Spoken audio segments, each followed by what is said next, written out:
Hey Andy, can you see my screen now? Yes, I can. Okay, great. Let's wait for 1 more minute before we start. And welcome to join Kevin, Renita, and everybody from the community.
All right.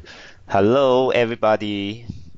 My name is Terry. I'm from Microsoft CNE team. I'm the regional PM from Asia. So very welcome you to join the community localization call today.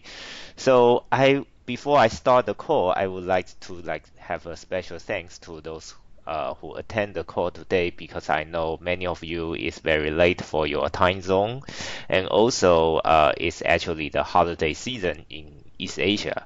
So really appreciate your time. So today, before I go to the real agenda, I just want to share with you that the agenda, what we are going to talk about. So we actually have a guest speaker, Kevin from SQL Server Tools group to share with us some news from SQL servers. And after that, we will have 10 minutes of the project updates, which includes the three of our open source product which we allow the community to contribute. And after that, we will have a summary or snapshot of the docs.microsoft.com and in-country activities. So, Kevin, may I know, are you ready? Hi, I am ready, yes. Okay, thank you so much. So, do you want me to pass control to you or? That would be great. I'd like to present if that's possible, yeah. Okay, let me stop sharing and you can share your desktop. Okay, great. Thank you. So, Thanks, Kevin. okay, so let me know. Hopefully you should be able to see my screen about now. Yes, it's loading. Okay, great. I see my photo. Okay. Hopefully you'll see a slide. Okay, thank you, Kevin. Okay, the time is all yours then. Okay. Great. Well, thanks for having me on today, everybody. I really wanted to talk to you all since you've been doing a great job helping us with localization of some of our open source tools. And today I'd just like to take the chance to go over what we've been doing with our tools in general. Since we started moving on this journey towards having SQL Server 2017 on Linux and cross-platform, it gave us an opportunity to change our thinking in this area and really embrace open source, especially in tools, as something to really be first class and something we can hopefully give back to in a lot of ways. So today I want to discuss that. Want to go over what's there now that SQL Server 2017 has actually just been GA'd and is available everywhere. What have we added, and what are the existing tools as well that may not be open source but that people can use to interact with it. I'm going to have a very brief overview of kind of how we architect our open source tools platform. And as I go, I'll try and point out all of the places that we do support localization. And then my demo is going to be mostly focused on the MS SQL extension for Visual Studio Code. There's a chance that many of you will have seen this, but hopefully for some of you it's the first time you can see this in action. It is kind of our flagship, especially in terms of the kind of open source tools that we have localized. Finally, give you a feel for what's on the horizon for us, and I can kind of point out which one of those will be especially interesting to the open source community. Okay, so in case you haven't heard, we had very exciting news this week. In fact, yesterday we finally released the GA version of SQL Server 2017. This is the first version that we've had, not just on Windows, but on Linux with 3 supported distributions, and with support for Docker, containerization platform, Kubernetes, etc. Sorry, I think somebody might have their microphone on there. A couple quick notes here. The first is that when the team was developing this, they really embraced Linux technologies, making it super easy to install this. I mean, if you just use apt-get or docker pull, you're basically talking about 2 lines to install and start your SQL Server, which if you've ever used it on Windows will blow your mind. It's so quick compared to that, which has been great. It's also very portable in terms of licensing. So if you do have an existing Windows license, it's the exact same process and cost for Linux or for Docker.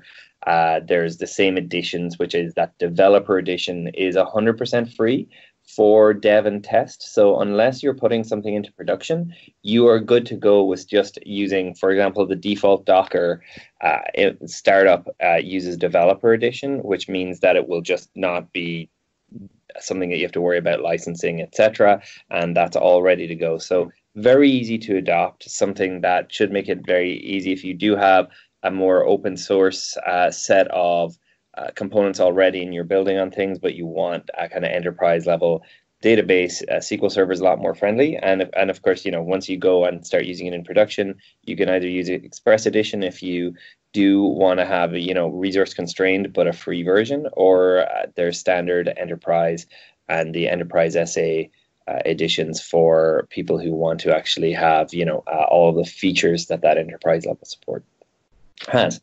So with that, this really did make us change our approach to tooling. So when it came to tools, there are a couple of things. Obviously, we had to support SQL Server on Linux in our existing Windows tools. So that means that our existing tools, none of which were open source, were SQL Server Management Studio, which is a standalone management tool focused on operations and database administration. SQL Server Data Tools, which is a set of tools inside Visual Studio that run and give a really great developer experience. There's some unique features there which we really love, and SQL Profiler for performance, etc. So all of those had to be updated just to make sure SQL Server on Linux worked. Thankfully, there was very little work. The main thing was making sure that the handful of features that weren't supported, we correctly let they don't work. But also the most important thing being support for native Linux file paths was kind of the primary thing that we had to add to those tools. Given that there weren't that many changes, third-party tools all work as expected, as do all of the drivers and frameworks you have. But the great thing that we got to do was bring support for new tools that work across any platform that you want. So we've brought SQL CMD and BCP over to Mac and Linux and have them fully supported. And we've built 2 new open source tools, MS SQL Scripter and DBFS. I'll cover those in the next slide.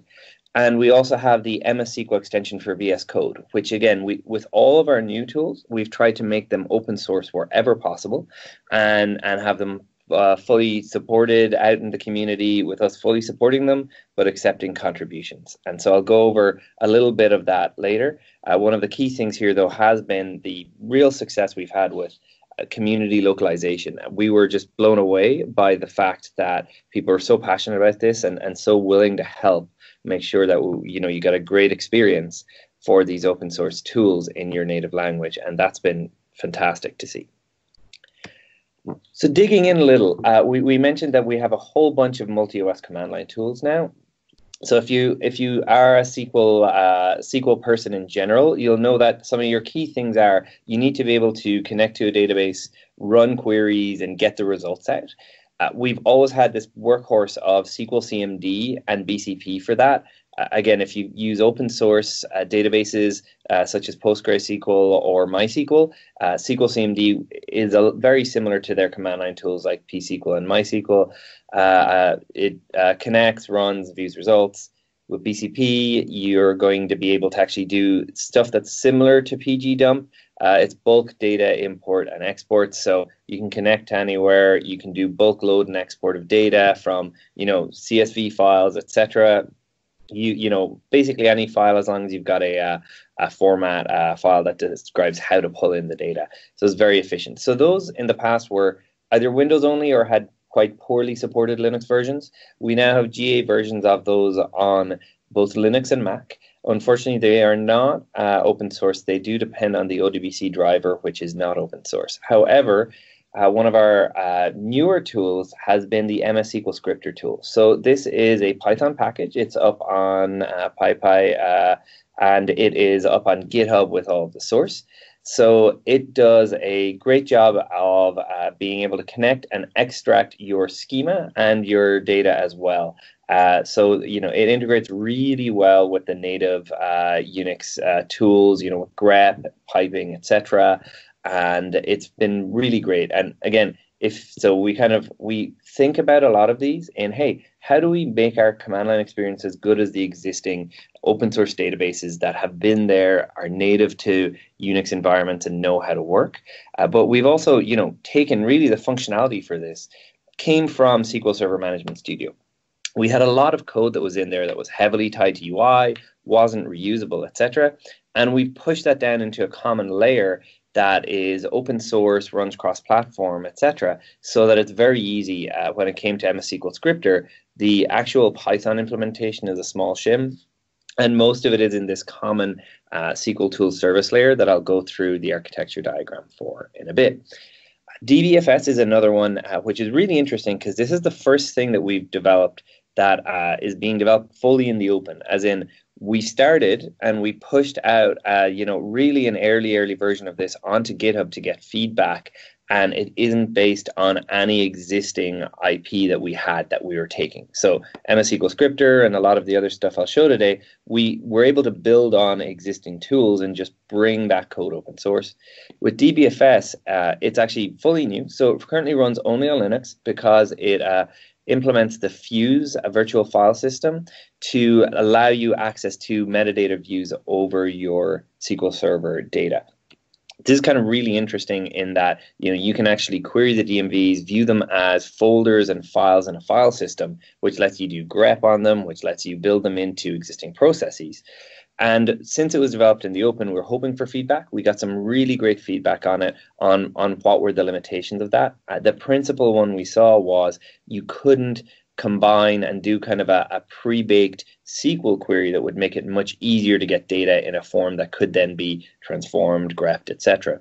So they added support for that, the team, in more recent releases. And this is a great case again for if you're an explorer and you want to learn about some new interesting technology, we'd really encourage you to take a look at it, try and use it, open issues, and it's very open to contributions. So if you wanted to have fun and really experiment with something new and different, that would be a great one to use. Finally, on our roadmap for this is, so SQL CMD we kind of described as a workhorse for connecting to SQL and running the queries, but there's been a new wave of command line tools like PG-CLI, MySQL CLI, all from actually the same core project, DB CLI. And that really inspired us to look at and experiment with new command line interaction patterns. Principally, the fact that since on Linux you often remote in via SSH, via the command line to different servers, you want a really great experience that gives you top-class IntelliSense, interactivity, and the ability to really work well with grep, sed, all of these things, in order to kind of have a very rich experience wherever you're connecting from. So we've been experimenting with that. It's been going pretty well. And so that's on our plan map for now, meaning we don't have firm dates. But when that does go out, it would be something that would be firmly in the open source world, where we would be hoping to bring it out. Ideally, even just shared community ownership with this one would be a great opportunity. So we're building all of these things up. The thing I would say is that MS SQL Scripter is backed by a backend that is localized. I don't believe we have it localized yet. So our command line tools, as of yet, we haven't been localizing them, but we'd love to hear from you all if that's something that is important to you and something that you feel passionate about. Okay, so onwards to the MS SQL extension for Visual Studio Code. So I'm going to be doing an extensive demo of this, but just a couple things to say is that we've had really, really great adoption of this. I just took a snapshot, as you can see, of our most recent update yesterday. We released it last week. We've just hit about 80,000 installs or updates in a week on this, which has been just growing really steadily over time. It's version 1.2, so we went GA about 3 or 4 months ago, I think, and since then we've been releasing steady updates. We're going to continue to do so as we build out these new tools, and we'd love to hear about if there are gaps. What this does is very simply provides the support to connect to a SQL Server database, run a query, view the results, export those results, and get great IntelliSense. I'll show you all of it, but the key here is we've kept it deliberately simple, since Visual Studio Code is, a lightweight code editor. We've tried to embrace that, not add in too many features that weren't native to language services or to just a core querying experience. But I've put the links there, so if you go to Visual Studio Code and want to install this for yourself, I'll show you during the demo, and the GitHub link is right there. I'll also have that in the resources links at the end. Okay, let's have a look at how we actually build out this architecture. So this is just, normally I wouldn't show this, but I think for your community, it's pretty interesting to show, wow, how this is all architected, and especially how the localization comes into play here. So if you take a look at this kind of slightly scary diagram, it's got a lot going on.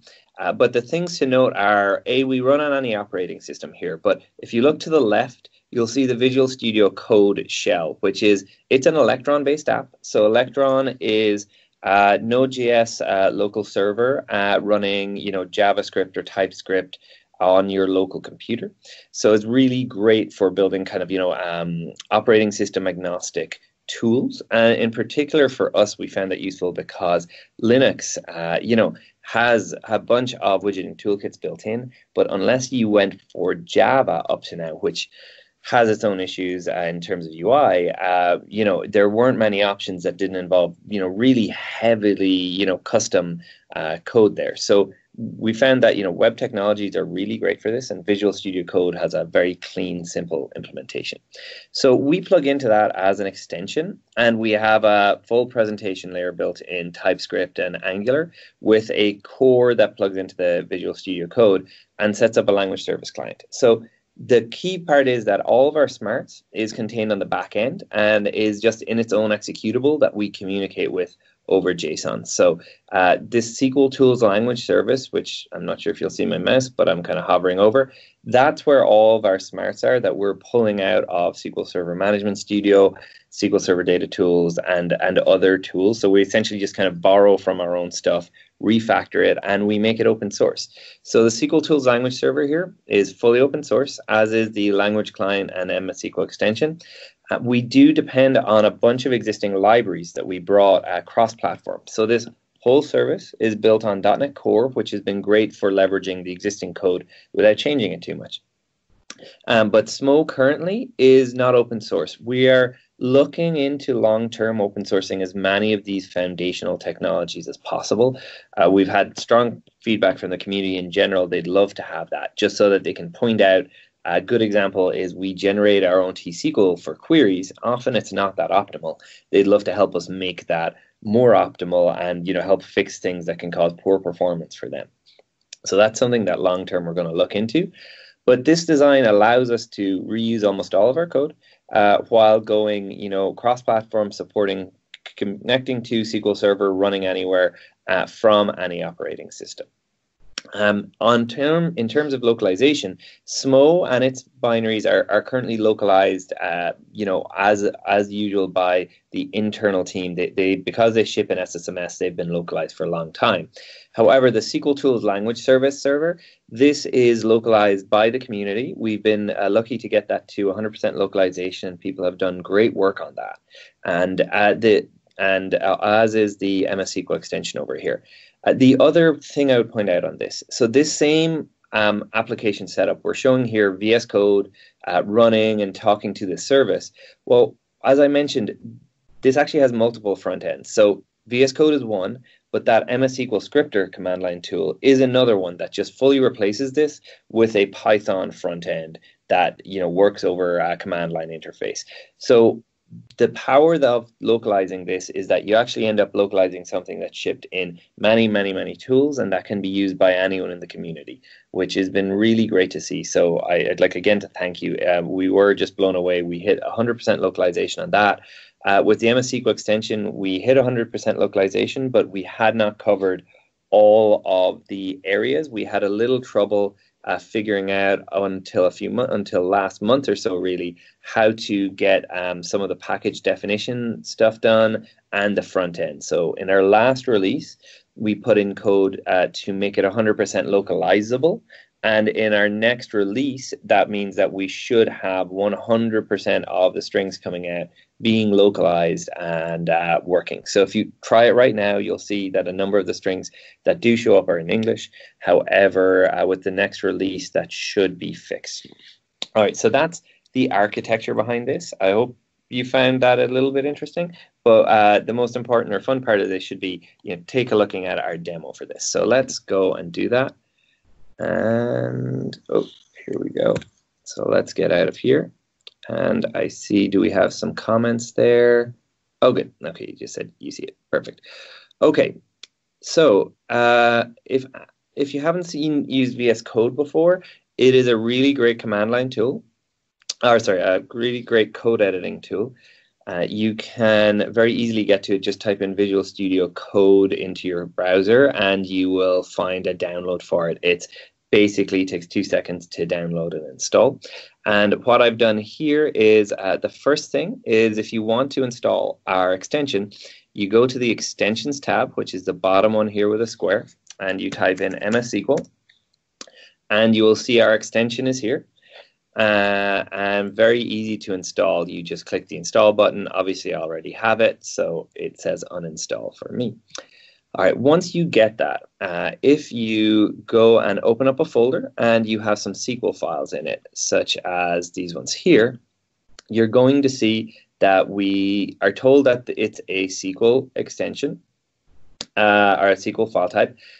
This little thing saying MS SQL appears. I'll show you that this is something we added just to allow you to use our IntelliSense highlighting, syntax error checking, etc., or disable it, because some people use SQL Server along with MySQL or PostgreSQL, and they don't all want to get our kind of like red squiggly error checks in here. But when you are disconnected, you get a basic IntelliSense and Typeahead. So if you type in SQL, we have a pre-populated list of useful code snippets that are very easily programmable. So for example, if I wanted to create a database, I would go SQL create database, and I'm going to call it localization. All right, and now I'm going to, you can see here it's updated in 3 places. This is all built into Visual Studio Code. It's also nicely colorized, etc. We get basic offline IntelliSense such as that to give you all the keywords that you need. But the most useful part of this is when you actually want to connect. So to do that, you use on a Mac Command-Shift-P or F1, or on a Windows or Linux Control-Shift-P or F1 to bring up your command menu.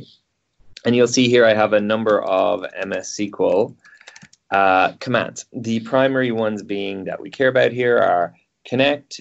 New query will open up a new temporary file and prompt you to connect.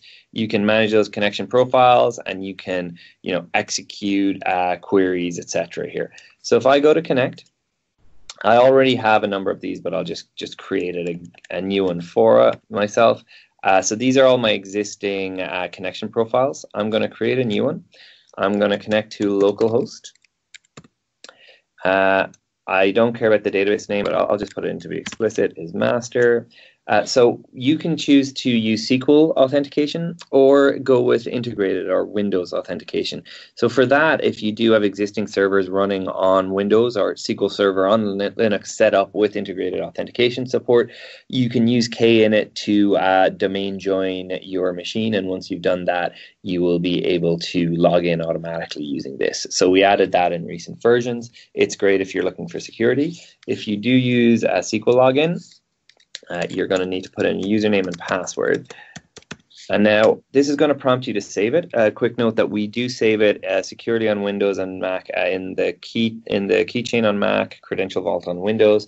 On Linux, it's in a user ACLed file. So if you are a little wary, it does mean that only you as a user can access that. But right now we don't have it integrating with Keytar or anything more advanced, since those are a little bit complicated to set up in this kind of like lightweight extension environment. But you can always by default not save your password and be prompted every time. On Mac and Windows though, you're pretty safe doing it this way. Okay, so you give it a profile name like Docker. All right, and now it's going to connect. So it says, hey, great, the profile is created and connected. And you can see here at the bottom right, it's got a little summary that we're connected to localhost with a login, etc. What the server version is. If I click on it, I can change to any database on this server. So we've got a whole bunch of these. If I want to disconnect, I will. But I wanted to execute this and create a database. So I'm going to execute this query.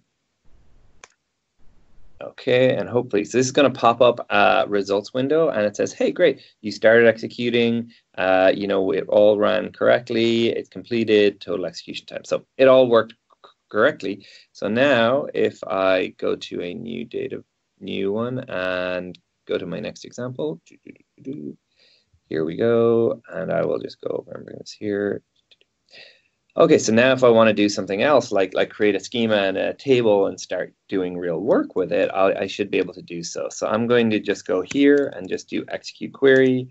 It will let me do it, but I want to actually connect first. So hold on, connect, and I'll connect to Docker. I will then switch to it. So again, if you just do use, and then if I go here, you'll see that it gives me a list of databases that I can use.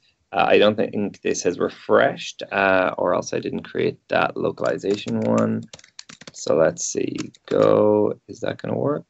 Or did I do it right? Let's see, it's not happy with that. So let's see what happens if I execute current statement here.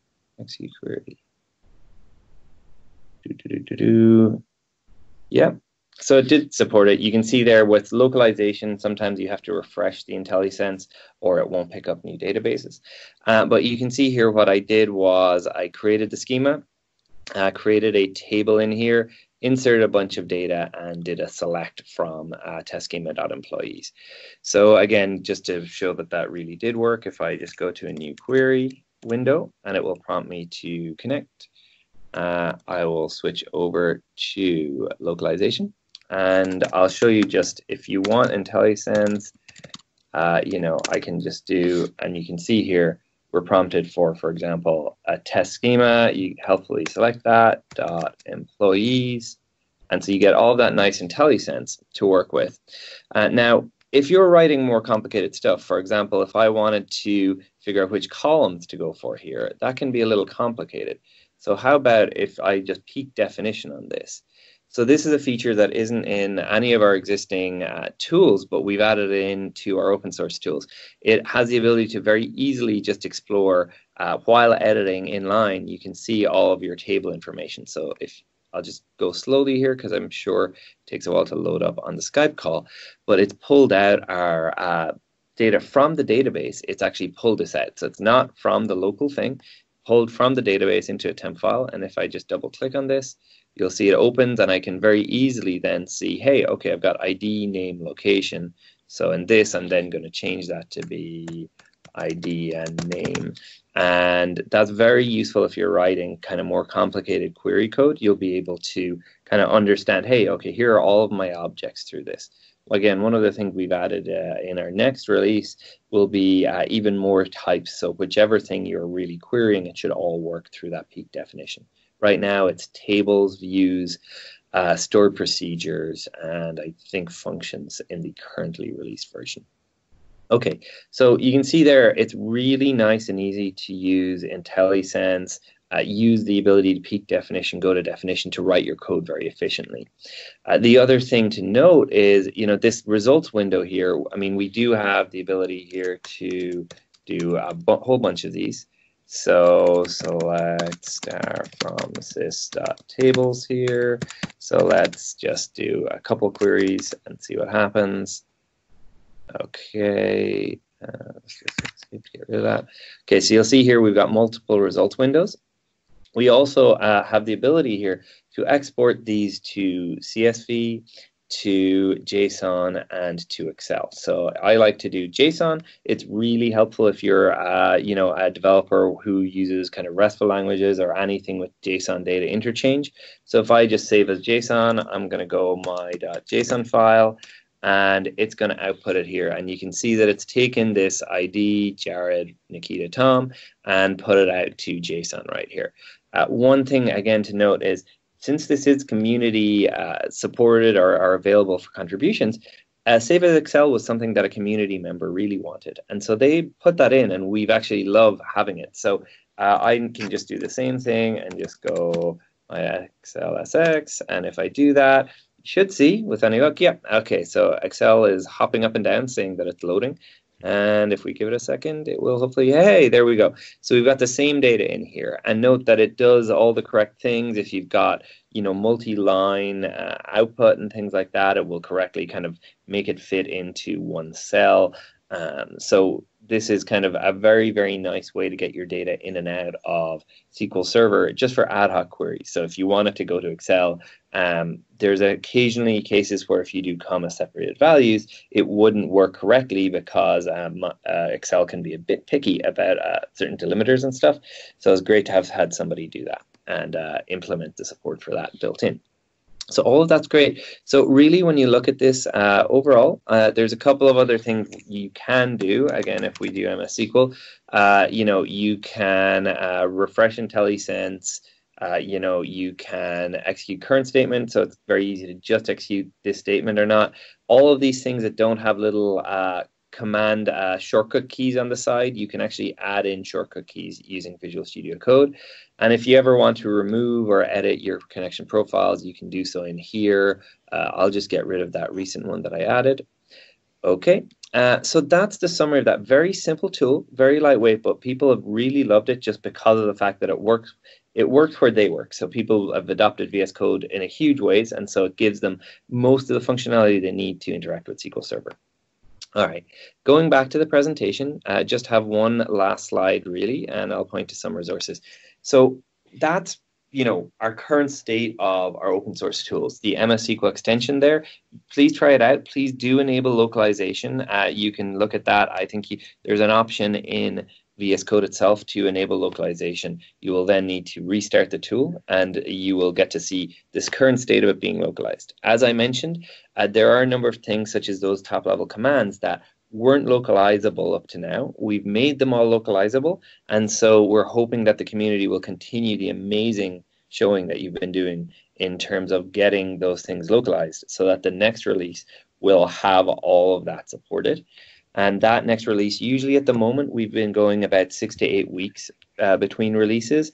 We are, building out a number of different tools, and we found that gives us enough time to add in, critical new features, bug fixes, etc., and make sure that, we don't, just unnecessarily bump too often so that people would be frustrated by it.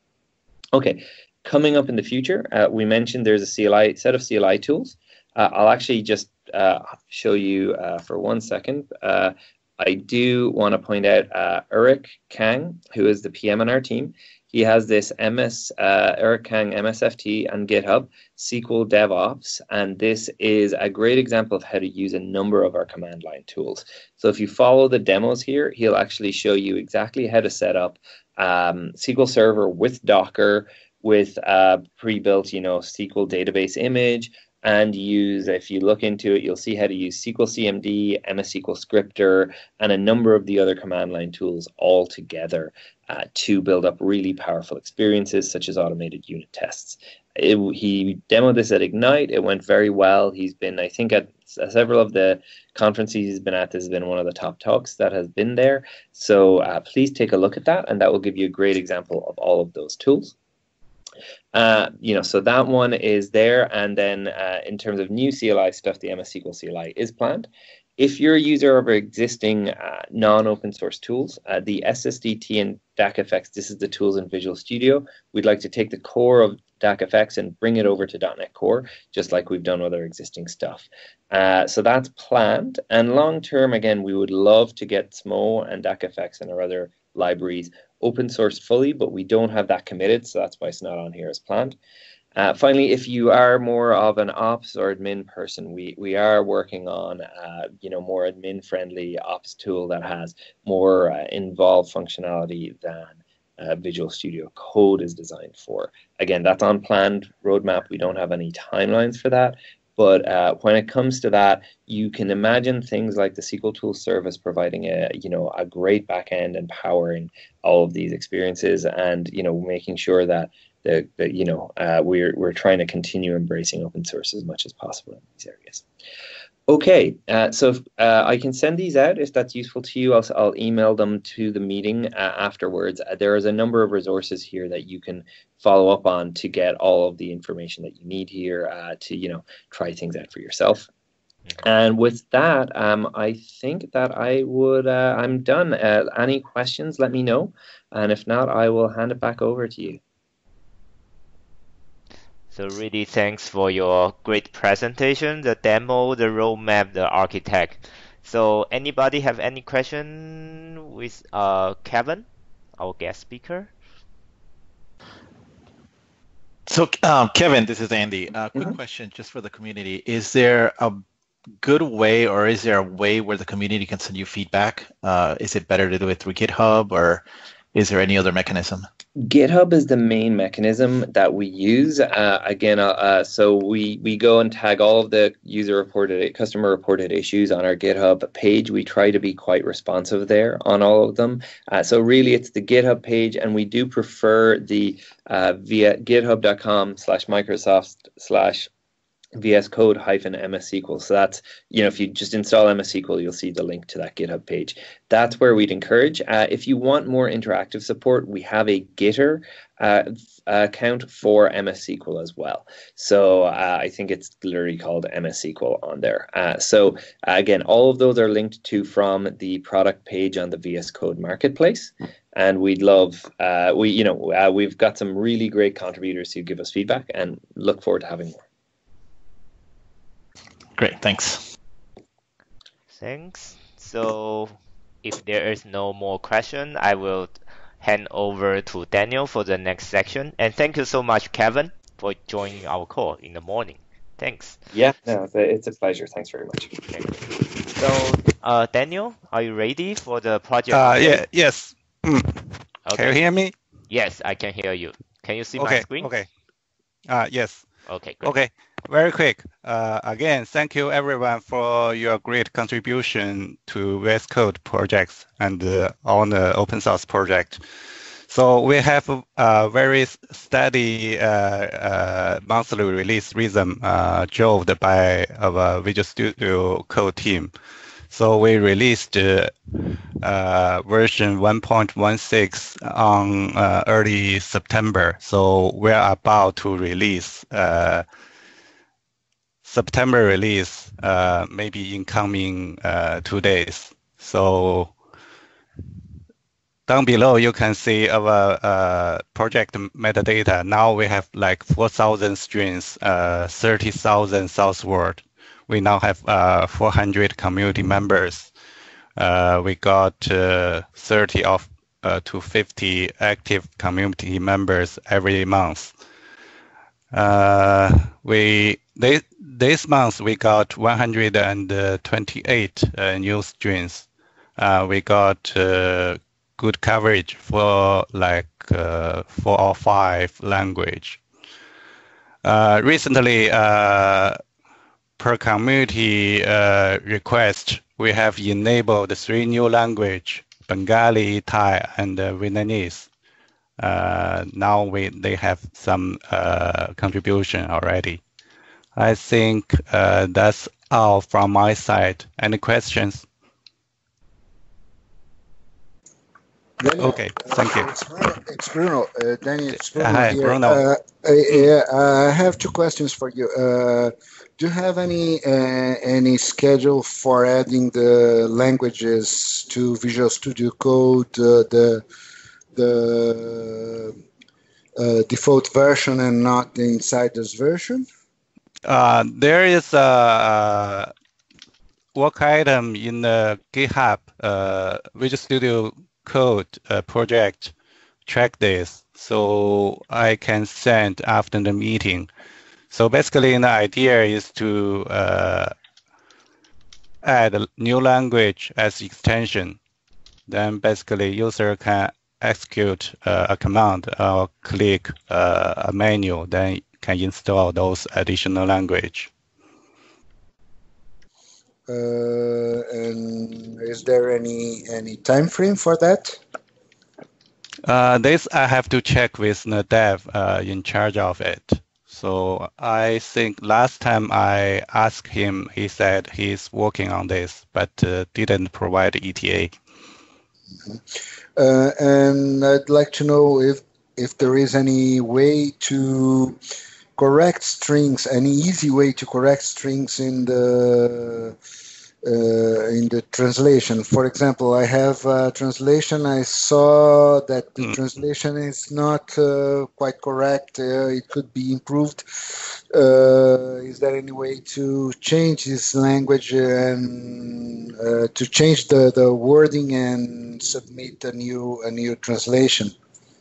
The mechanism is still based on the vote. But if you have a list of string, I think you are a trusted resource. So send a message to us. We can vote for you. Because I think it's really cumbersome that because you have a translation, you don't know which one, for example. Okay, you mean locate in a string. Okay. You can have the same string on many places, and maybe you want to change only in one place, and you don't know which place it's to be translated. I must make a list and send it to you, and then go for voting and something like that. I think it's really cumbersome that. Yeah, it's a little bit tough. So I think maybe we can track by issue. Daniel, this is Khôi. Can you hear me? Yeah, yes. I have a suggestion for Bruno. Bruno, you can provide a new suggestion and then flag those strings as an issue. So then we will know which string to fix to vote for your translation. I think what Bruno means is really about locate the right string if they have same context, same text. Yeah. So I think need to do more like integration, change integration test. If not in the right string, then we have to revert. So little bit complicated. Yeah. So thanks so much, Bruno and Daniel and Khoi's comments. I guess we will like follow up with Bruno and to provide more details answers later on with Andy's help. So okay, we thank you for your question. Yeah, thank you so much. So next I will pass to Mona for the SQL tools on Linux. And so sorry that we forgot to remove the markbar. Actually, that shows that the project is ongoing, so it's always to be updated. So content is updated at this point. So I will start with thanks everybody for their contribution. We have been having a great community contribution ongoing. We're able to have the first, the release, the GA and the release 1.1 have been 100% localized. And as Kevin mentioned, the last release, we start to enable localization for more strings, and we didn't get those localized for last release. And in a way, we're kind of encouraging more people to contribute. So if you see the strings unlocalized, please go ahead and make an impact and get those localized for your language. And again, I will repeat what Kevin mentioned. We have been releasing in a steady way every 6 to 8 weeks. So last release was on September 22nd. And there are more strings that are available for translation. So feel free to log into Transifex and contribute to the localized release for MS SQL. And that's it on my end. Thank you so much, Mona, for your update regarding SQL on Linux. And the next, Praveen, are you ready? I guess the next one is. Yep. Yeah. So for for Team Explorer Everywhere, we are currently 100% complete on the 6 languages that we support for TEE. So with respect to release, the engineering team is currently planning for release. We don't have a specific date or timeline yet. So once we have the date, we will announce that through Transifex and also make an announcement in the GitHub page that we have for TEE.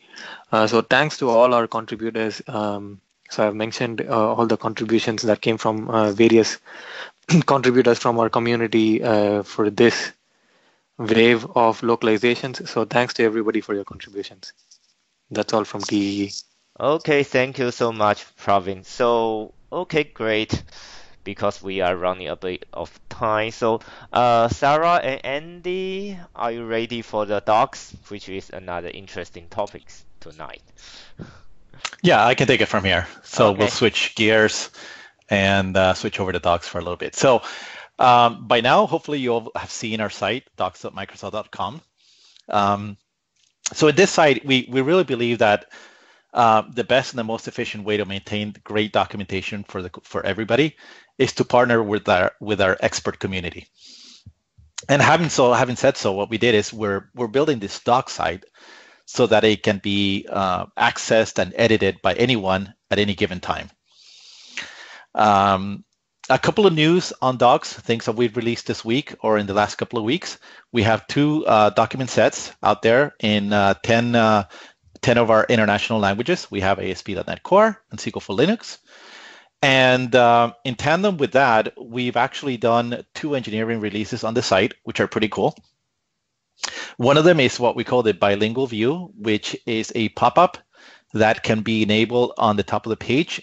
And what that does is it provides you with the English original strings so that you can compare between the localized strings. So in case that you have any questions or you see that there's, let's say you discover an error or like a translation error or something like that, once you identify that with the string, then you can use our second feature that we enable, which is the edit feature. And what the edit feature allows you to do is sends you directly to that document in GitHub, and it allows you to fix it and make annotations to the document directly, and then create a pull request, and that gets sent to our writers in order to improve the document. Next slide. What we have here is a little bit more in detail. Okay, so for an example, we've included a table on the right that has the things that we've released for ASP.NET Core this week. These are all the topics. We've also included for your benefit something that we call the translation type. And that is basically the way that documents are being translated.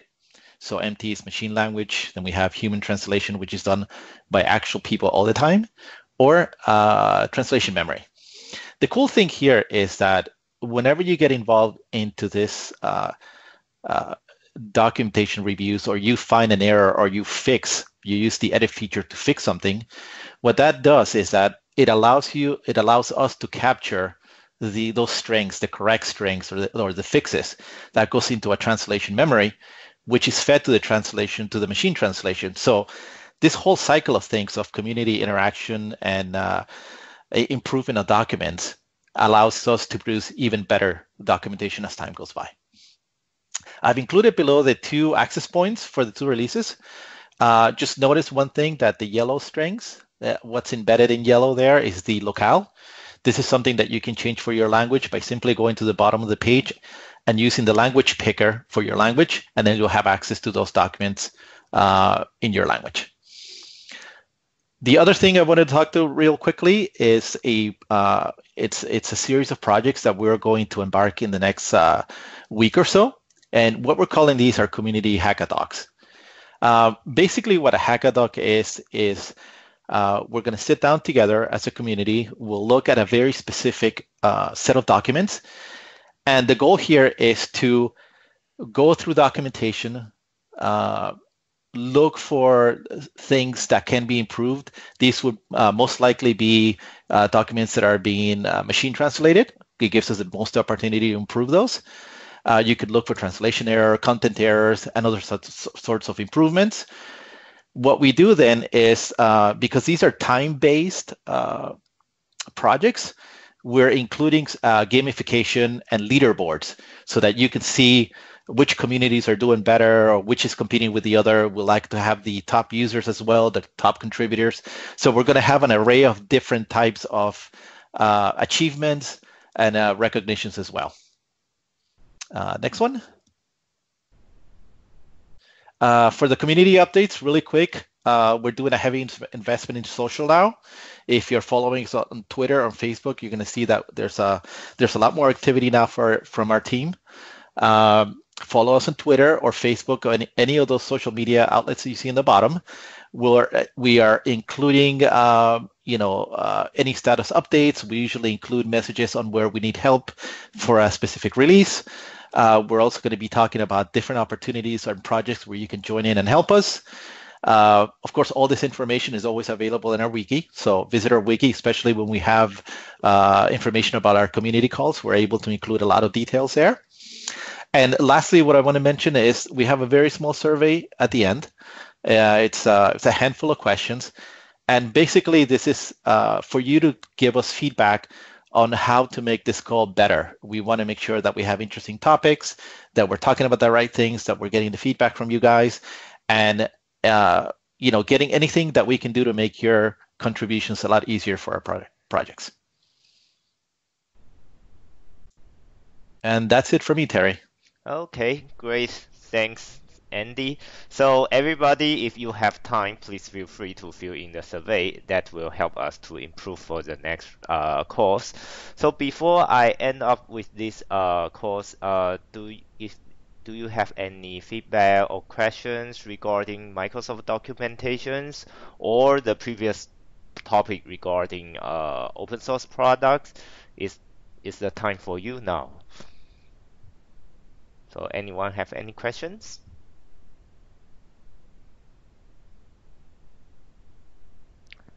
Okay, if you don't have any question at this moment, please feel free. Oh, hi, Daniel.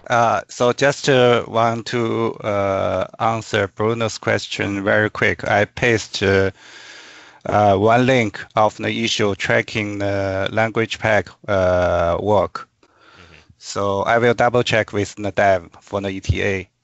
The second one is a general instruction when you have difficulty to locate a string. So my suggestion basically is to log an issue.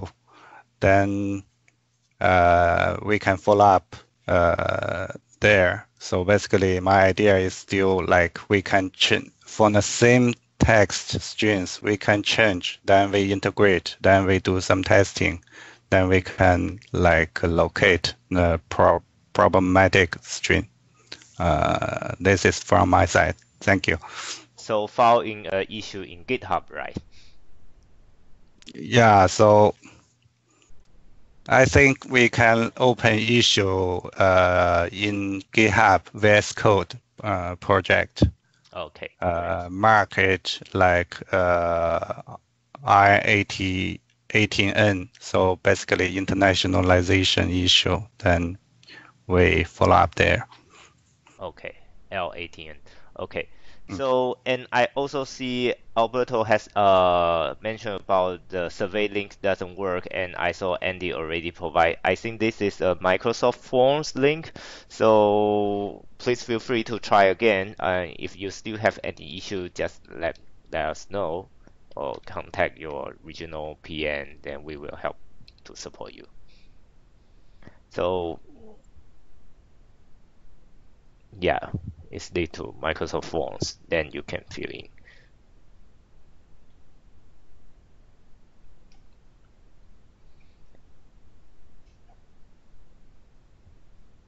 So does the survey say community call survey, or does it take you somewhere different?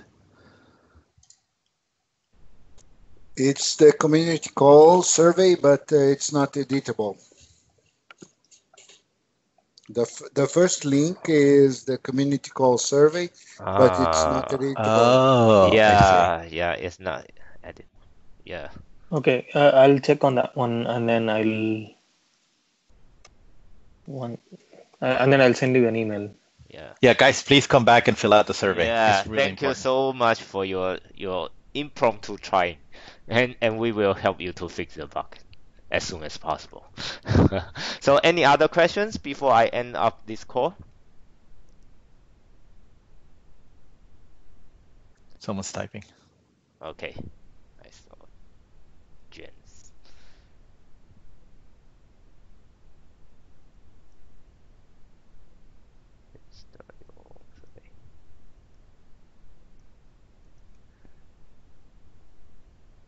Okay, so if there is no more questions, maybe if you have more questions later on, you can always contact us through emails or other channels, and we will have another round of conference call regularly every month. So probably next month we will have another call. So hope to see you again next time and next month.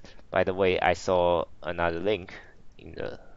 Can you help to try this form? So Aldo have updates,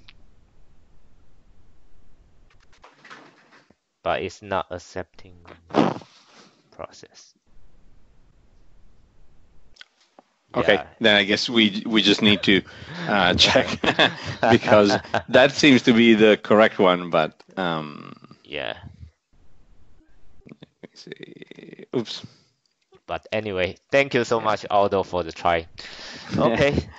So everybody, thank you so much for your call. So we will share the recording of this meeting later on, and thank you so much.